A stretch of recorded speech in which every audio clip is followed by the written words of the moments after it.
বাংলাদেশে কোন নির্বাচন করার মধ্য দিয়ে কোন একটি দলকে ক্ষমতায় আসার কোন ষড়যন্ত্র বাস্তবায়ন হতে দেব না।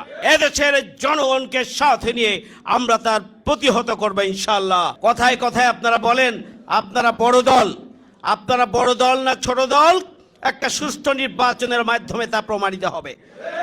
এদেশে 35% ইয়াং জেনারেশন যারা 20 বছর ধরে ভোট দেওয়ার সুযোগ পায়নি, তারা এবার সিদ্ধান্ত নিয়েছে জামাত ইসলামীর পক্ষে তারা সমর্থন জানাবে।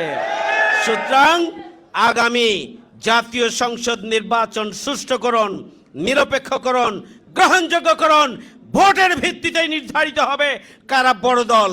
কিন্তু আপনারা নিজেদেরকে বড় দল বলে দাবি করেন, জনগণের প্রতি যদি আস্থা থাকে, জুলাই ঘোষণাপত্র এবং জুলাই সনদের আইনগত ভিত্তি দেওয়ার জন্য গণভোটকে আপনারা ভয় পান কেন? আমাদের দাবি হচ্ছে অবিলম্বে হয় প্রেসিডেন্টের প্রক্লেমেশন বা অধ্যাদেশ জারি করতে হবে, অথবা গণভোটের মাধ্যমে জুলাই সনদের আইনগত ভিত্তি দিতে হবে। আপনি নতুন বাংলাদেশ গড়ে তুলতে চান, যদি সংস্কার না করেন, যদি বিচার না করেন, যদি সংবিধান সংশোধন না করেন, যদি রাষ্ট্রের পচে যাওয়া ধ্বংসপ্রাপ্ত বিভিন্ন বিধি এবং নিয়মগুলোর যদি পরিবর্তন না করেন, তাহলে যেনতেনভাবে আগামী দিনে যে নির্বাচন হবে সেই নির্বাচন আবারও নতুন করে ফ্যাসিবাদের পদধ্বনি আমরা শুনতে পারব। হাজারো শহীদের রক্তের বিনিময়ে, হাজার হাজার মানুষের অঙ্গহানি, হাত পা চোখ নাক কানের বিনিময়ে আমরা আর কোন ফ্যাসিস্ট শক্তিকে আগামী দিনে জনগণের অধিকার নিয়ে আমরা ছিনিমিনি খেলতে দেব না। আমরা পরিষ্কার করে বলতে চাই, পিআর পদ্ধতি আপনারা বুঝেন না, কেয়ারটেকার বুঝতেন না। কেয়ারটেকার আপনারা বুঝেছেন নাকে খত দিয়ে, আবার পিআর পদ্ধতি বুঝেন না। 71% মানুষ, সুজনের একটা সার্ভেতে পরিষ্কারভাবে এসেছে 71% মানুষ পিআর পদ্ধতি বুঝেন। আর আপনারা বড় দল দাবি করেন, 71% মানুষের সমর্থনকে আপনারা সম্মান দিতে জানেন না। আপনারা পিছন দরজা দিয়ে ক্ষমতায় যাওয়ার স্বপ্ন দেখছেন।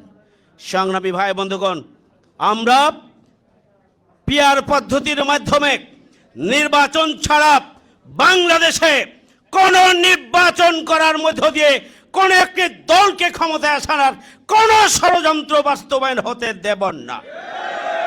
সংগ্রামী ভাইয়ের আমার, নির্বাচন কমিশন বক্তব্য দেন একটা দলের কর্মী হিসাবে। আমরা জানি আপনার পরিচয়, আমরা জানি আপনি কোন রাজনৈতিক দলে বিশ্বাস করেন। এরপরেও আমরা মনে করেছিলাম 5 আগস্টের গণঅভ্যুত্থানের পরে নির্বাচন কমিশন জনগণের প্রতিনিধি হিসাবে, আমানতদার হিসাবে রাষ্ট্রের জনগণের মালিকদের হাতে ক্ষমতা বুঝিয়ে দেওয়ার জন্য একটি সুষ্ঠু নির্বাচনের আয়োজন করবেন। কিন্তু আপনার বক্তব্য একটি দলের বক্তব্যে পরিণত হয়েছে। আপনি কয়েকদিন আগে বলেছেন সংবিধান অনুযায়ী নির্বাচন করবেন। আপনি কোন সংবিধান বলে এখন নির্বাচন কমিশন আছেন? কোথায় ছিলেন আপনি 5 আগস্টের গণঅভ্যুত্থানের পরেই?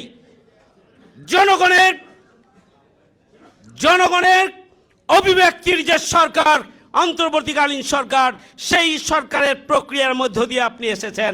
অর্থাৎ আপনিও জনগণের অভিপ্রায়ের প্রতিফল হিসাবে আপনারা নির্বাচন কমিশনের দায়িত্বে এসেছেন। কোন সংবিধান বলে আপনি এসেছেন? সুতরাং সংবিধানের দোহাই দিবেন না। এই সংবিধানের দোহাই দিয়ে বাংলাদেশকে ফ্যাসিস্ট রাষ্ট্রে পরিণত করা হয়েছিল। এই সংবিধানের দোহাই দিয়ে বাংলাদেশে হাজার হাজার মানুষকে গুম খুন করে একটা বিভীষিকাময় মৃত্যু পরিণত করা হয়েছিল এই বাংলাদেশকে।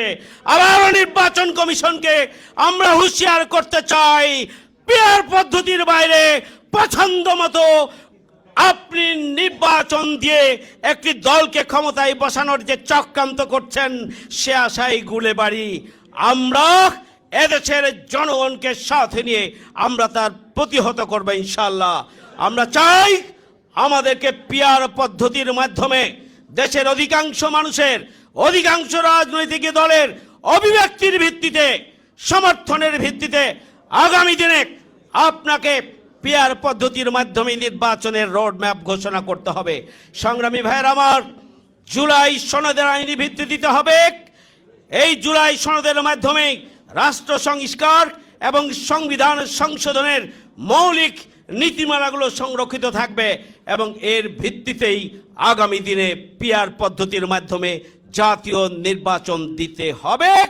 এর বাইরে অন্য কোনো প্রচেষ্টা এদেশের 18 কোটি মানুষকে সাথে নিয়ে আমরা প্রতিহত করব ইনশাআল্লাহ।